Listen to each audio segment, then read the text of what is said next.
We also need to be careful not to fall into the trap that also wine had or has, that is to make it too intellectual and too complex. Fermentation and then maceration with ingredients for like some people want to know that, some others no. And what I see that works best is when you come with the 2 bottles and say, okay, I'm gonna have you try this. It's something new. Try it, and then I'm gonna tell you something. Feral is a brand based in the Italian Dolomites, which is creating a completely new category of drink. The product is obtained by a fermentation of beetroots, roots, spices and herbs, and was first adopted by Michelin-starred restaurants as the perfect non-alcoholic pairing for gastronomic experiences. Now, Feral sells more than 100,000 bottles every year, both on trade and through e-commerce, and is one of the brands making the biggest waves in the beverage market. In today's episode of Dolia Talks, I sat down with Feral's founder, Maddalena Zanoni, to talk about how the brand was created, how it grew so quickly, and especially her vision for the future of the beverage industry.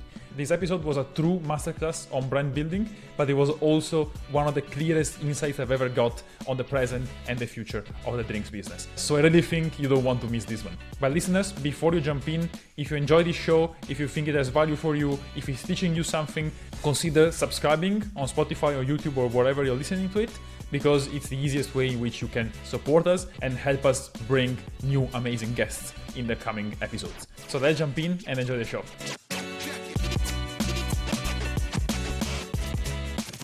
Hey Maddalena, welcome to Dolia Talks. Thank you. So I would like to start from an interview I read that you gave recently where you said that traditional producers actually went from mocking you to asking you for advice on how to create non-alcoholic beverages. So I would like to discuss a bit with you. What do you think this tells us in general about the wine market and the beverage market? And if you think this is a permanent shift, is this a trend? So give me just your views on why this is happening and why is this happening now. I think there is a fundamental shift in terms of in the market. There is a bit of a fundamental identity shift in the sense that for many decades, drinking alcohol in general, so not just wine, but I would say alcohol was taken for granted as the most modern thing to do, the cool thing to do. And now I think the point, like it's really fundamentally shifting. So now it's more about making sure that whatever you're drinking, you're doing it because you really love it, not because you want to prove something to the others. So this, I think, is the underlying change that is happening culturally, also very much driven by the younger generations, but not only. So that's why 5 years ago when I started to have the idea, everybody was making fun of me. They were like, why would you do that? Nobody would do that. But that was really specific of Italy or Spain, while already in the Netherlands, in the Nordics and so on, everybody was overexcited about it. And so that's why I didn't give up at the beginning. What do you think will happen in the future? Do you think all traditional wine producers will have their own non-alcoholic product? Do you think everyone maybe Feral will become a service provider for all these companies and do white labels for all these companies? Look, I think everybody in the next couple of years, or almost everybody, will try to do it. So to take away alcohol from their own wine. But I'm not sure this is going to be what we're going to see in 10 years' time. For sure, the technology is going to improve. But today, I believe that most of these choices are driven by panic rather than, a very sound belief in the product. So that's also why at Feral, we do not de-alcoholize. We're not going to do it for ourselves and we're not going to do it for the others. I strongly believe in focusing on not what you take out from the drink, but rather what you put in the drink. So as long as, panic is driving you to do something that is really amazing and then take out something else, also from a marketing perspective, from a storytelling perspective, I believe that this is going to be too much of a story of deprivation and of punishment rather than the story of the search for ingredients, the botanical, exploration. So that's what I believe, and so that's what we're doing at Feral. You say panic. Do you think they see these kind of products as a response to this general consumption that we're seeing in the market? Yeah, I think panic is for sure not linked to us. I mean, we're still a very tiny startup, and to the other, Actually, it's quite interesting because what we see is that we're very good friends with a lot of winemakers because we're in a winemaking area, and they're really pleased, or at least they tell us that they're really pleased that we exist because we're trying to do something that is totally different, a different language, a different category, rather than mimicking wine. So I would say that panic is mainly linked to the fact that there is a significant drop in consumption, and so this is obviously creating a huge amount of stock that is not being sold. And from a financial perspective, this is a bit of a drama for many producers. So panic is mainly linked to that. I mean, I think the change is, now it feels like, newspapers, they're all talking about new generations not drinking and so on. It feels like it's a new news, but the reality is that it's been a few years that this is happening, and now it's just obvious to everybody. Looking at the market data, what I see is there's surely the consumption, but there's also a rise in the value of the drink. So people drink less, but they drink more high value products. So do you also see this kind of panic that you were mentioning in producers that are more on the premium side, or is it more related to producers on the less premium side of the market? For sure, you're right to say that the high-end part of wine is actually still growing. So again, if I was drinking wine or alcohol to show the others that I was the cool of the group, then maybe I wouldn't pick, the most intellectual or complex wine. So it's really the middle part of the market that is suffering.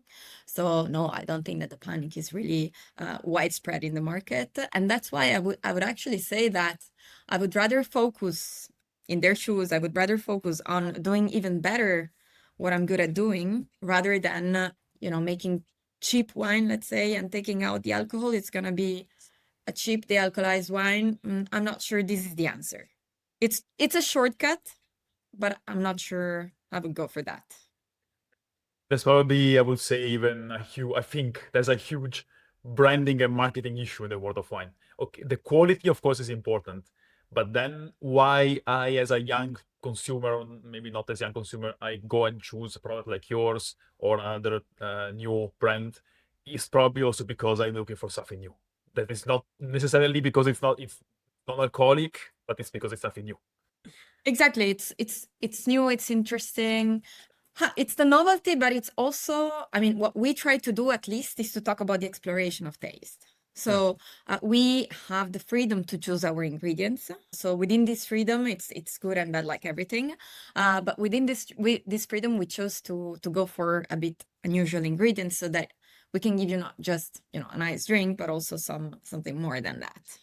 Transformation of something that used to be undervalued into something that is actually complex and multidimensional, and it's interesting. Let's just jump in very quickly on the product because I'm super curious. You mentioned all this process of finding unusual ingredients. So how did it work from really the initial phases? I had another guest, maybe you know them, it's called Ode. It's an aperitif brand based in Berlin. Fantastic. And he told me this fantastic story of how they did all the process of finding the ingredients and they did years of study before launching. So was it the same with you? How did it work, this initial process of finding the right products? Yeah, it took us about 2 years, a bit more than 2 years, to get to a product that was actually sellable. And it took us a lot of time for both finding the right ingredients, but also finding the right process. Because if you think about it, fermentation is quite complex. And when you don't have alcohol, you do not have an amazing conservative. And therefore, we had to throw away so many batches before finding the right process and the right way that would not ruin the organoleptics, but at the same time give stability. And the ingredient search, look, we were lucky enough, let's say, to have fine dining chefs as first clients. It was not a marketing choice. It was the first niche of consumers, let's say, that really had a problem. And we were there to solve their problem. Their problem was that they wanted to give a full gastronomic experience, not just to who was drinking alcohol, but also to who didn't want to drink alcohol for many reasons, driving or whatever. And so they had that problem. And together with them, we developed the first formulas. So again, we searched for the ingredients, also listening to their feedback. So the search for ingredients was very much linked to, the function of these ingredients. How do we give length? How do we give depth? How do we make sure that the experience is not monodimensional, but rather multidimensional? So that's why we started to explore peppers to give some, mouthfeel. We started to explore acidity, bitterness, and so on. So it was very much thanks to their feedback. And at the same time, in that phase, they also inspired us a lot about making sure that we would do something that, create a network of organic botanical producers, use real botanicals rather than, artificial aromas. And that was the start. So it was kind of a long journey, because if you think about startups in the tech world, they tend to be very fast. Like in 3 months, you have a product, test it out, lean startup, and so on. That you cannot really do. If you decide that you're going to be, a food or beverage company, very much product focused, and not, let's say, 80% marketing and 20% product. No, I love that your first customer was actually these high-end restaurants, and I was curious, how did it work? Did you understand they actually had a problem? Did they come to you first? So how did this process work? Yeah. Well, it's a combination of things. Let's say that at the beginning, I had the intuition that since in the north of Europe, there was already 5-6 years ago a trend towards no alcohol that was starting to take beer, and then it was starting to take spirits. Maybe spirits was even more interesting about the study of botanicals. I just thought, okay, today nobody is really taking the food scene. Then I don't want to call it wine, because I also don't want to put feral or ourselves in contraposition or as an alternative to wine. So, but it's food, it's the table, right? So I started with that intuition, and then I started to go around to different restaurants. I went a lot to Denmark and to the north of Europe, and I noticed that even outside of fine dining restaurants, they were starting to offer non-alcoholic pairings. They were doing that they were making them themselves. So I just took the opportunity to ask to talk to the chef. So I was just in the restaurant, and I said, can I have a chat with you? And I was asking them about these non-alcoholic pairings, and they were saying, yeah, it's amazing. 50% of our consumers, and I'm already talking about like 6 years ago, 50% of our consumers, in particular at lunch, they're not asking for alcohol, but they're just asking for the non-alcoholic pairing. But we have a problem, and the problem is that we need a full-time person to take care of that, because it's not ready, because it's it has to be fresh. And making interesting non-alcoholic pairings that are not boring, that are not too sweet, that are actually helping the meal rather than covering it is a complex job. If you make kombucha, then it goes towards vinegar. It was quite complex. And so I noticed from these interactions that even those restaurants that were advanced enough to start making their own non-alcoholic pairings or non-alcoholic offerings had a need. And so they were saying, yeah, if there would be something that is craft, interesting, that is ready, I would love to have it. And maybe I would still make my own, like non-alcoholic drinks, but not all of them. Is it less or more difficult to pair a drink like feral to food compared to wine? Well, I think the answer is maybe it's more complex, because we have been learning for centuries that there is something that is right and something that is wrong, something that is accepted and something that is not accepted. So I also took the sommelier course, and yeah, I think it's very much focused on defining rules, right?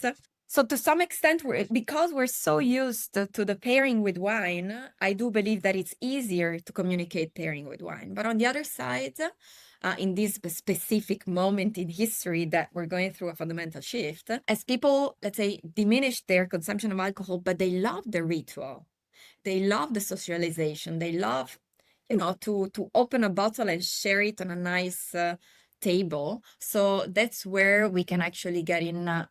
I wouldn't say easily, because nothing is easy, but it's quite easy for us to get into that underlying need of socialization. On the other side, we need to be very careful. I think acidity is very important, because if you're too sweet, this is not gonna help your meal. This is actually gonna make you bored. And at the same time, the mouthfeel is also something else that is very important that we develop through fermentation. And you said before you do not position yourself, rightly so, as an alternative to wine. Do you see the moments of consumption are also different? I mean, if I think of when I drink a bottle of Prosecco or champagne, maybe it's for an aperitif, maybe, it's for dinner. Do you see that Ferral has different moments of consumption, or is it basically the same? I think it's pretty similar, but it's a good question because every day we say we're not like we shouldn't be an alternative to wine, but sometimes we also fall into the language and into because it's difficult to put yourself apart. So this is more of a self-critique that we give ourselves. Okay, we need to be stronger in that in defining, you know, our own way. So yes, today I do think that we're, during meals. So this is very much a universe that has been taken traditionally by wine. But I would go away from this comparison and I would focus more on how do people like to socialize. And this is also changing. It's less about clubs, for example, and it's more about morning.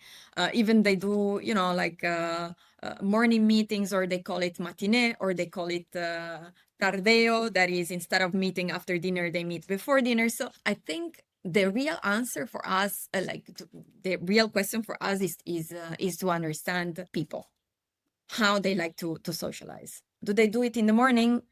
Let's understand. Let's go to the morning. Do they do it before dinner? Let's go before dinner. So let's ask questions that are more directed to consumers and less directed to us. Super interesting. So you started from I would say more from the B2B side, no? Your first customer was restaurants, were Yeah. restaurants. So now you are taking more let's say the angle of of D2C. So are you targeting directly consumers? Are you still going through the B2B market? So how is it working now? We're doing both, and I would say that it's quite balanced. I would say 50-50.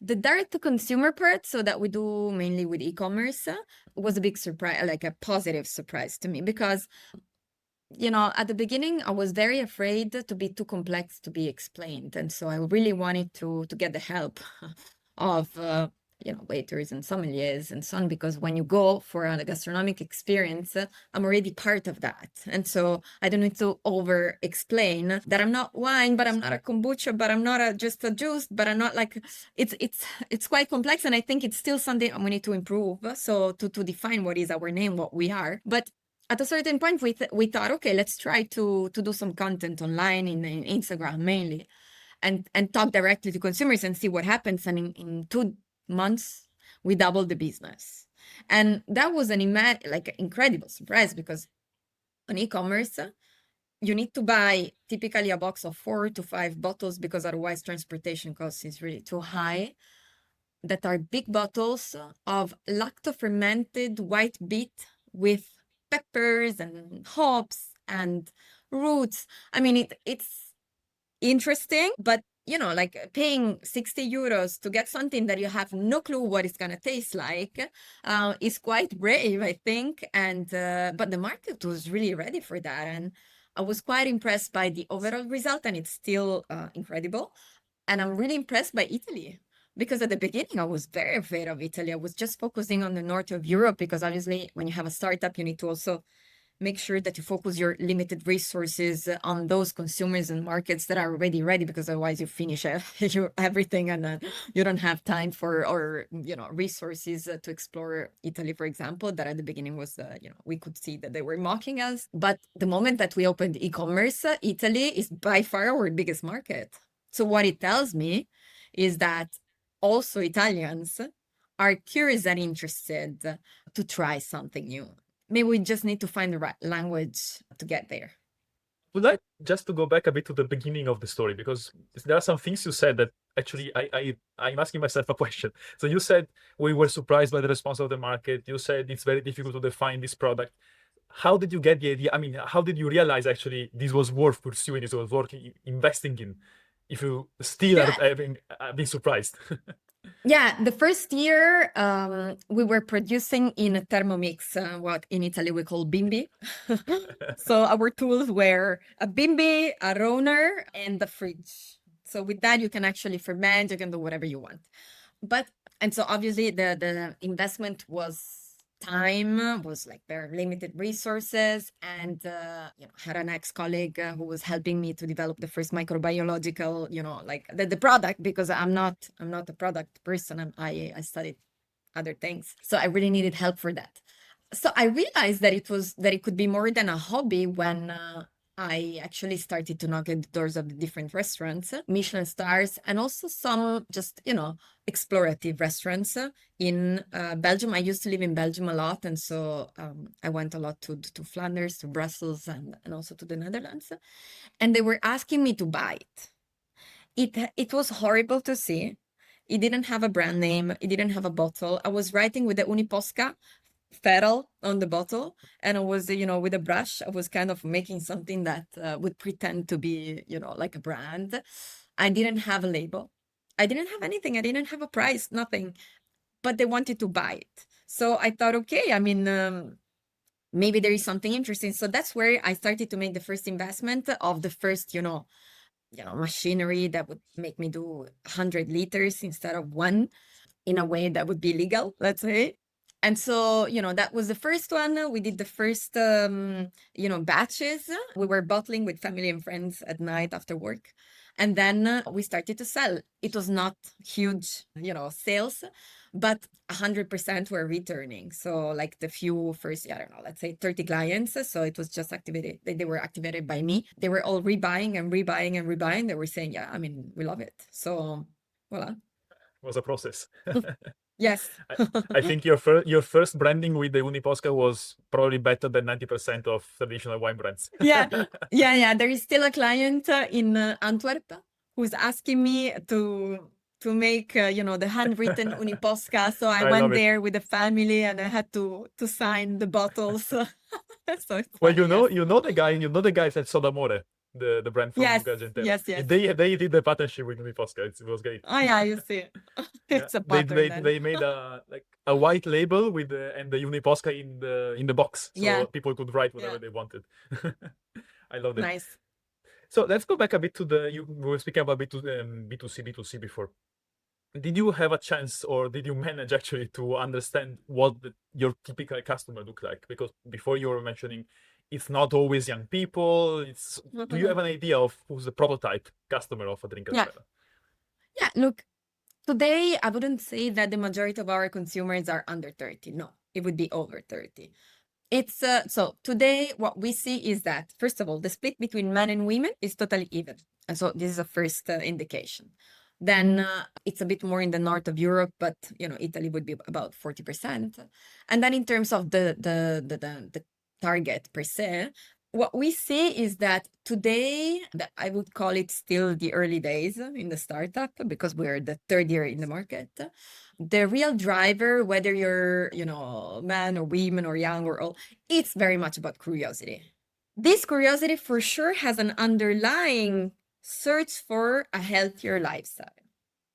Okay, so the underlying part, but I think it's part of everybody. So it could be that some people are, like in their 50s, and they realize that alcohol has a negative impact on their sleep quality, and they want to have more longevity and so on. So within that, let's say, framework that I think is quite well widespread across different generations, people who go for feral, they are the ones who are looking for some nice, curious, explorative experience.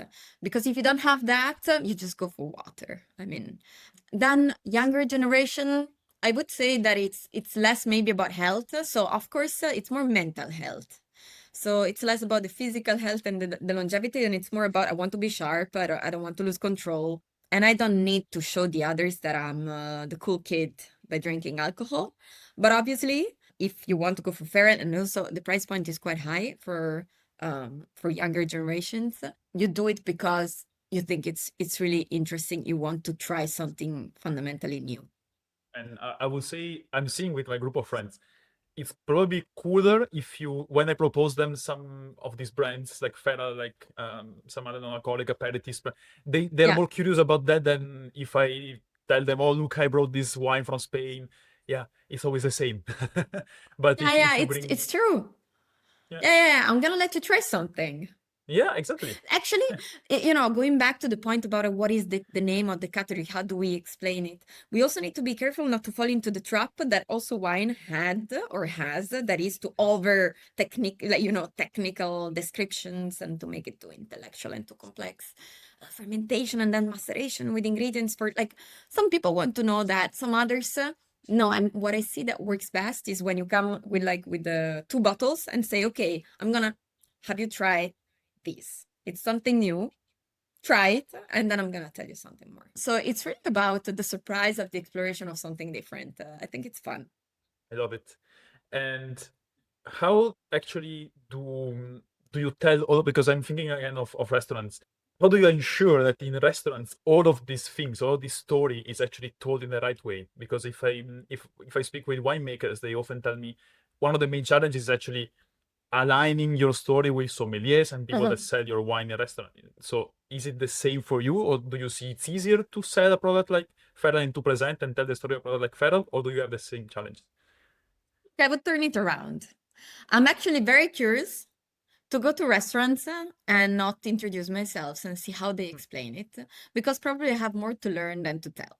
So I'm not too worried about it. The one thing that I'm really worried about is that possibly I didn't yet give the right name to the category. So what is it? This is what, you know? And my worry is that they will call it alcohol-free wine. So this is my only worry. Then if sommeliers, waiters, and so on, who know their consumers, feel like it's better to say, try these, and then I'm gonna tell you something, or try this botanical drink. Obviously, we call it botanical drink. It's a botanical. Is it relevant to say that we're from the Dolomites? It depends. Like it depends. I think it's more about listening and making sure that you know your audience than about what I want you to tell the others. No, you tell me what is more relevant for your consumers, and I'm happy to listen and learn. Just don't call it alcohol-free wine, because we're not. That's it. Maybe I'm thinking, maybe it's from the point of view of consumers, do you think it's easier to understand if I say it's an alcohol-free wine? I mean, I'm just thinking, maybe it's easier from a consumer point of view to understand what I'm drinking if I say if it's an alcohol-free wine. Maybe it's easier to make It's a true. switch, to make a transition. For sure, it's easier. The point is that it's wrong. And Yeah. it's not, because I don't want to be patronizing and say, No, I it's am the right. one who is deciding what is right. If I want, as a consumer, if I want a de-alcoholized wine or an alcohol-free wine, Feral will be disappointing, because it's not. Okay. Okay, so it doesn't taste like wine at all. So if you close, like, our objective also when we do research and development is not to close your eyes and to do, the blind tasting and say, oh my God, this really looks like wine. No, this is not the objective. The objective is to say, wow, this is good. This is, Yeah. the wow effect is what we're looking for. We're not looking for, man, this is, Pinot Noir from, I don't know, this is not what we're looking for. So yes, for sure, it's easier because we didn't give the language, or we still you don't have the right word to describe it, and so it's just faster. But it's something that I'm really worried about, and I need to start to face somehow, or to manage, because indeed, if you say, what is it? It's a juice. No, but it's not a juice. It's kombucha. It's not a kombucha. So yeah, I guess it's the good and the bad of being among the first ones to do something and not have the right name yet. I think it's like you and a couple of other brands doing Yeah. the same thing in Europe. Yeah. At, Yeah, at, yeah. at, the- And at the Wine Paris, I think, yeah, there were maximum 2 or 3 brands. yeah, and even, yeah, indeed. And to some extent, we're actually joining forces with them, because I think that a good competitor in this space, so somebody who's really doing something interesting that is not, selling the deprivation, but is selling the creation, can help us to give value to the whole category, to define, and it's not just about finding the name and being consistent about which name we give, but it's also about the experience. If let's say that in the next 2-3 years there would be a huge amount of product, okay, so I'm sure about it, and some of, like, possibly, maybe not, but maybe the majority of them are going to be more shortcuts, so that you put water, artificial aromas, conservatives, and so on, and you're done, and you can be out for less than 10 euros. The problem with that is that if you don't like it, you maybe will not come back to the whole category at all, because you will say, okay, this is just not good enough, point. And so you're not going to go further. If instead there is somebody that is maybe not feral, but something really interesting, you would say, wow, this is interesting, let me try something else. So it's really, I think we're in that phase where having very good competitors is better than being alone. we will fight each other in 20 years. Now I think it's time to join forces. And do you see, so in terms of markets, you mentioned, of course, Italy is your biggest one, the Nordics. In which other markets are you selling right now? We're very strong in the Netherlands and in Belgium, and that's Yeah. also linked to the fact that it was a, home market for me almost. Germany, particularly the Berlin area. And now we are starting in London, so the UK. What we still haven't really tried is the rest of the, let's say, south of Europe. So Spain, Greece, Portugal, even France. But I think that now with the very positive experience that we're having in Italy, we can be stronger to approach those markets that are obviously like Italians, more traditional. But I think it's also where, like, if our mission is not to replace wine, but it's actually to get to the tables. I think there are very beautiful tables in France, in Spain, and in Portugal, or in Italy, and Greece, and so on. So I think we're almost ready for that. And aside from the Nordic markets and Benelux being a bit more responsive, do you see any other difference in how these markets approach this kind of product? I would say the north of Europe and the English world, also the American world, is always a bit more, looking out for innovation.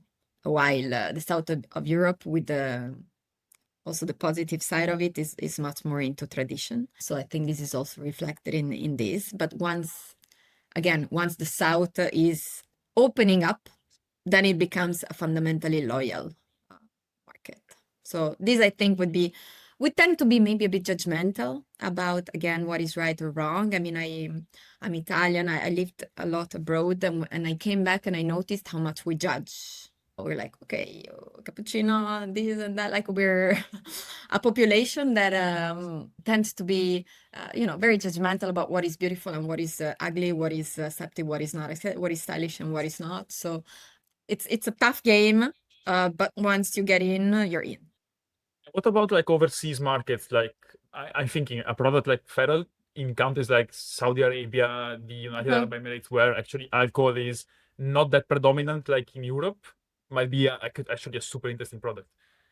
Yeah, so that's interesting. So I would say that there are two main points that I would make. So one is about the focus of resources. So at the beginning, even though it might feel like easy to go to the US, to the Saudi Arabia, they're far, they have their own legislations, they want their own certifications, and you might not have the right resources to approach it in the right way. So this is a first reason why we're still focusing very much on Europe. The second point is, interestingly enough, feral is more appreciated by who appreciates or appreciated wine than by those who don't care at all about it, because it's still a journey of taste and discovery. It's a bit of a ritual, so it might be easier at the beginning to get into the lives of those who already, for many years searched for something more in the liquid that they have in their glass, rather than populations where they drink water or very sugary juices or teas. Were very different from that. So we will try for sure, but I don't expect that to be an immediate success. Then sometimes you have positive surprises. So we'll see. No, but I agree that before you were saying it's we were speaking about the difference with wine compared to other non-alcoholic drinks I tried. I think it's actually the most similar experience you get compared to wine, because it's the complexity, the tastes that you get are much more similar to the ones you get with wine compared to the ones you get with non-alcoholic. Most of them taste like juice, as you said. So Yeah. okay, so if I think about, let's say, the traditional wine industry, like there's a big component which is all the wine tourism, annual tourism, food and wine tourism, whatever, in-house visits.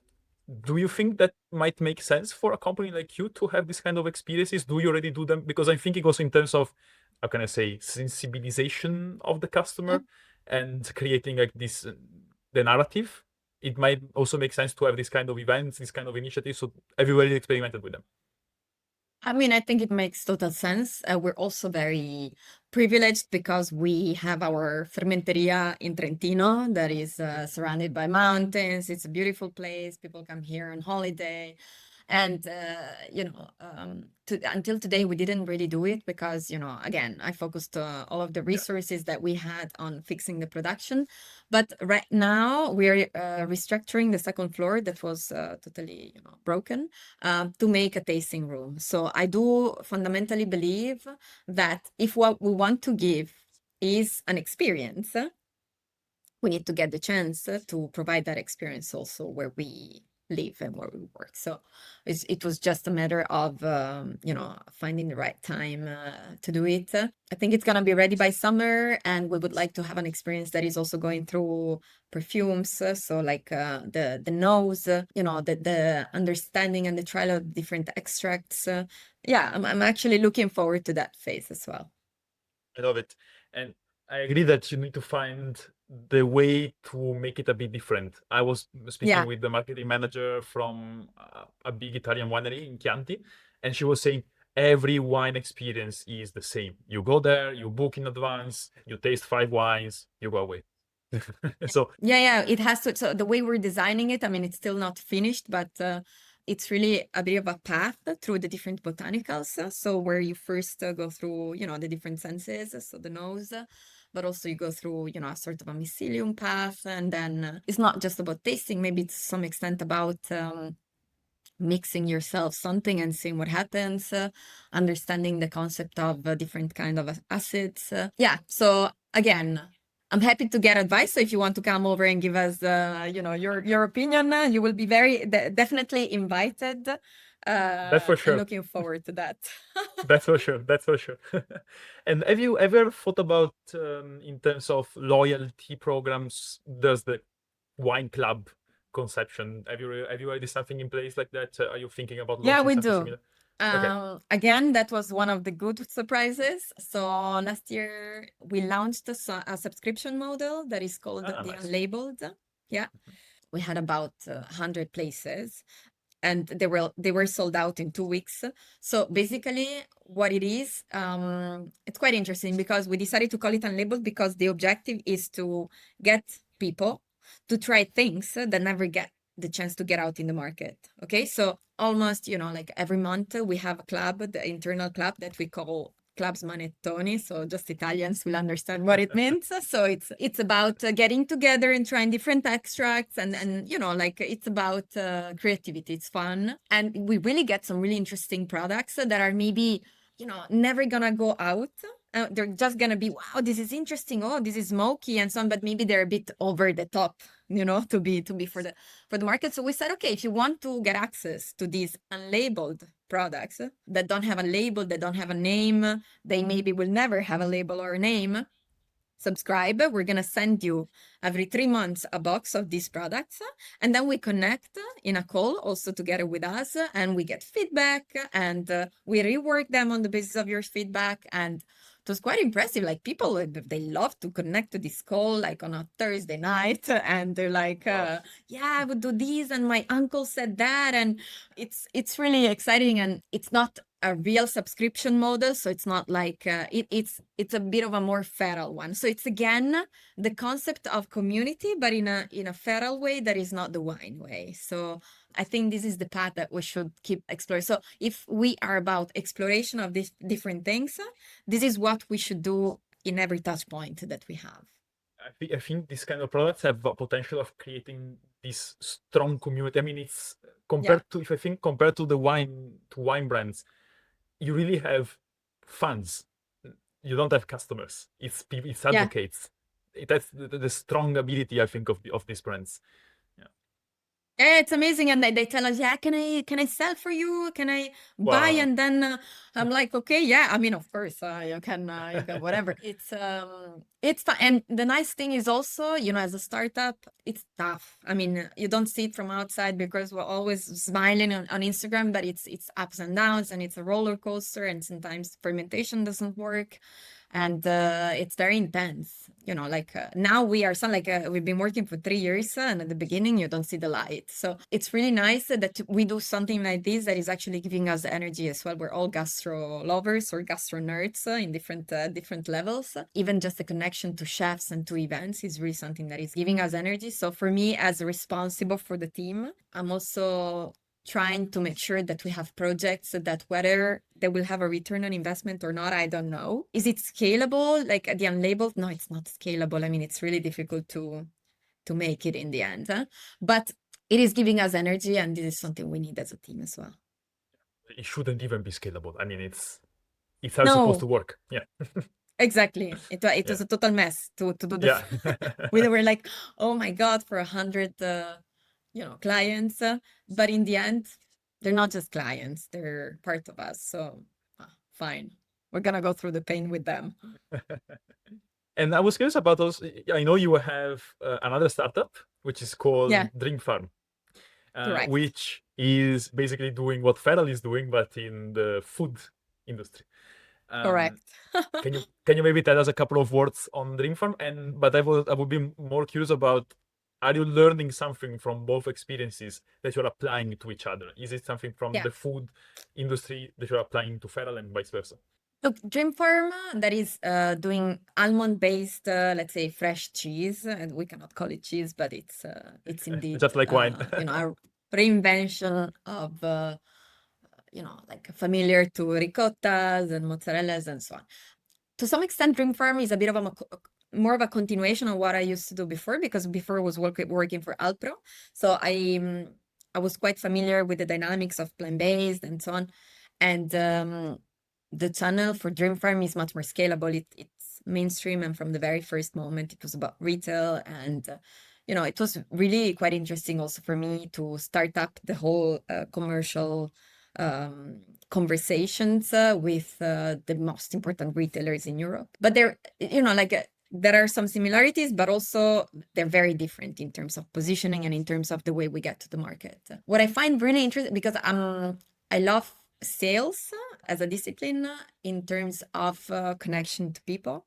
And I really see that the sales dynamics are totally different. When you go to restaurants, you really build deep relationships. And it's about, I go, we also have some agents, and we go there, like in the Netherlands, even I was like, and you're there for 1 hour to talk about the sister and the previous experience and how is your mother and this and that. While with a buyer of a retailer, it's really about Excel, PowerPoint, bam, bam. It's totally different dynamic. So this is like, it's interesting for me to see the huge difference that you have across the two projects. But the fundamental similarity that I see is building a startup.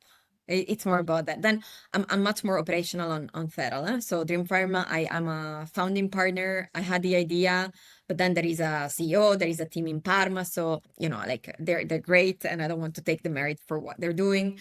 I go, every month to visit. And, but the nice thing is to see, two companies that are, with 10, 15 people, and to see that in reality, what really makes the difference is those people. So at the beginning, you think it's the idea. This is the best idea. Don't copy my idea. But the reality is that, again, it's a roller coaster. So it's way more about making sure that you can keep high the energy and keep fighting and keep listening to the market. It's less about nailing the product from the very first moment, and it's much more about pivoting and fixing and making sure that you're always responding to somebody and not just to your own ego. So yeah, I'm learning these.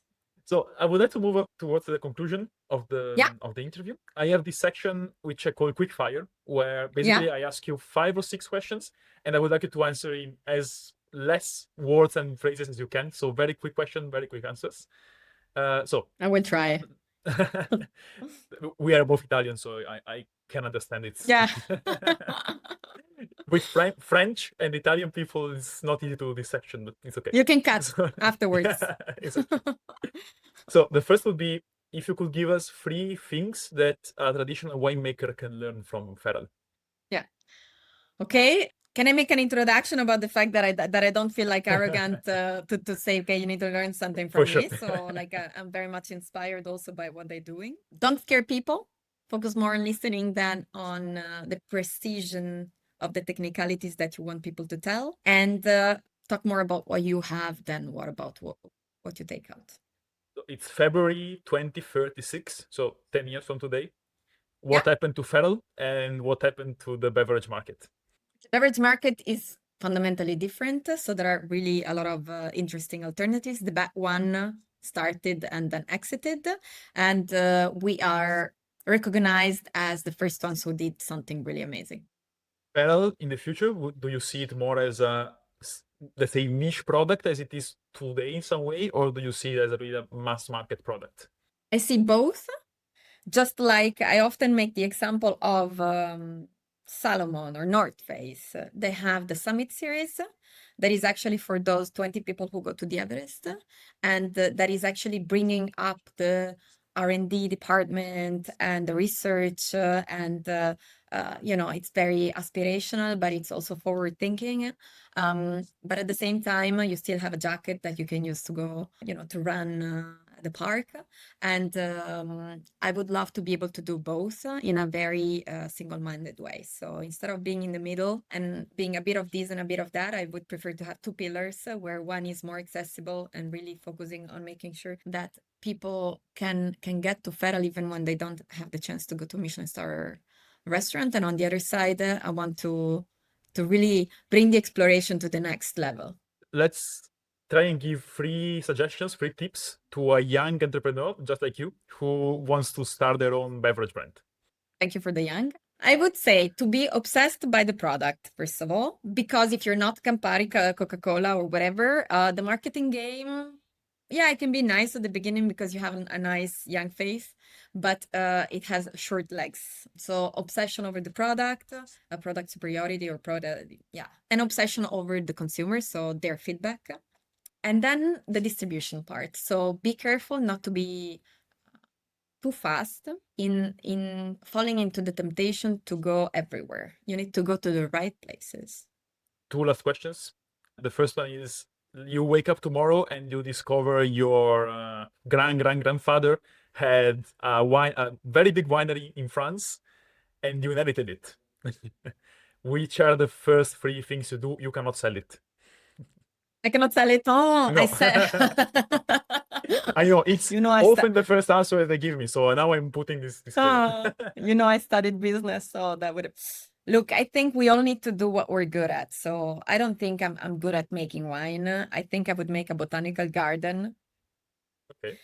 Where we rediscover forgotten plants that existed before monocultures and so on, and where we make experimentation with those botanicals, and and that then we convert them into liquid form with Feral. And the last one, but you cannot answer Feral. Which is your favorite beverage or wine? Let's say if I invite you for dinner tomorrow, what are you bringing? And you cannot bring Feral. That's a difficult one. Well, for example, there is a kombucha from the Basque country. Okay. That is lying on the yeasts and not SCOBY for a couple of years.